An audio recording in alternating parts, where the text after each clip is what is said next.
नमस्कार दर्शकबिंदु शिक्षक बदली सिंगल सबजेक्ट टीचारদের बदली संक्रांत मामलाয় बड़ पर्यवेक्षण आदालतेर दिलेन এই निर्देश সাম্প্রতিক প্রকাশিত এই প্রতিবেদনটি আমরা বিস্তারিত জেনে নেব।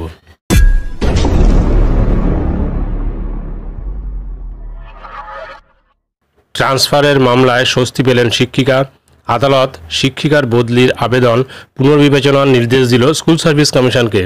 সিঙ্গেল সাবজেক্ট টিচার হওয়ার জন্য বদলির আবেদন করলেও সোনিকা যাদব নামে ওই শিক্ষিকার আবেদন খারিজ হয়ে যাচ্ছিল। বাধ্য হয়ে আদালতের দ্বারস্থ হন তিনি। মহামান্য কলকাতা হাইকোর্টের জলপাইগুড়ি সার্কিট বেঞ্চে সুরাহা পেলেন শিক্ষিকা। সিঙ্গেল সাবজেক্ট টিচার হওয়ার কারণে ট্রান্সফার আবেদন বারে বারে খারিজ হওয়ায় আদালতের দ্বারস্থ হন তিনি।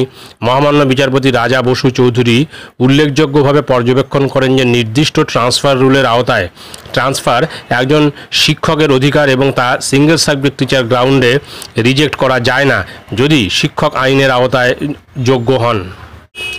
মহামান্য আদালত আরও পর্যবেক্ষণ করেন যে ট্রান্সফারের ক্ষেত্রে দূরত্ব, পারিবারিক এবং শারীরিক কারণ অবশ্যই বিচার্য।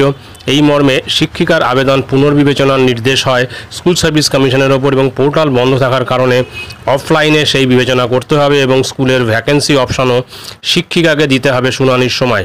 এই মামলার আইনজীবী ছিলেন শুভ্রপ্রকাশ লাহিড়ী। আদালত স্কুল সার্ভিস কমিশনকে এই বিষয়ে 12 সপ্তাহের সময় দিয়েছে। শিক্ষিকার বদলির আবেদন গ্রাহ্য হলে তাকে স্কুলের ভ্যাকেন্সি অপশনও দিতে হবে। সেক্ষেত্রে যে স্কুল থেকে বদলি নিয়ে চলে যাবেন সেই স্কুলের শিক্ষার স্বার্থে 6 মাসের মধ্যে তৈরি হওয়া শূন্যপদ পূরণ করার কথাও নির্দেশে বলা হয়েছে।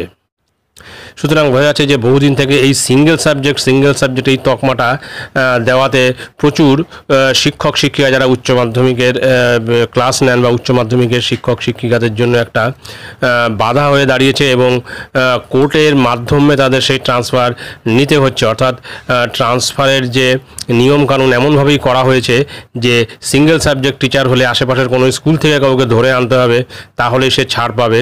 পাশাপাশি মেডিকেল গ্রাউন্ডে যারা ট্রান্সফার পাচ্ছেন এই সিঙ্গেল সাবজেক্ট টিচার হওয়া সত্ত্বেও তাদের কিন্তু ছাড় রয়েছে। সেক্ষেত্রে কিন্তু আর পাশের কোনো স্কুল থেকে ধরে আনতে হচ্ছে না, বা যেই স্কুল থেকে তিনি ট্রান্সফার নিচ্ছেন সেই স্কুলে কিন্তু ক্লাসের কোনো ঘাটতি থাকছে না। সেক্ষেত্রে এ এক আজব নিয়ম।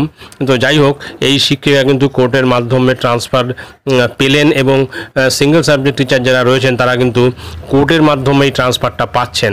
তো এটাই ছিল গুরুত্বপূর্ণ আপডেট। ভিডিওটি ভালো লাগলে অবশ্যই সাবস্ক্রাইব করবেন চ্যানেলটি। পরবর্তী আপডেট ভিডিও পাওয়ার জন্য ধন্যবাদ।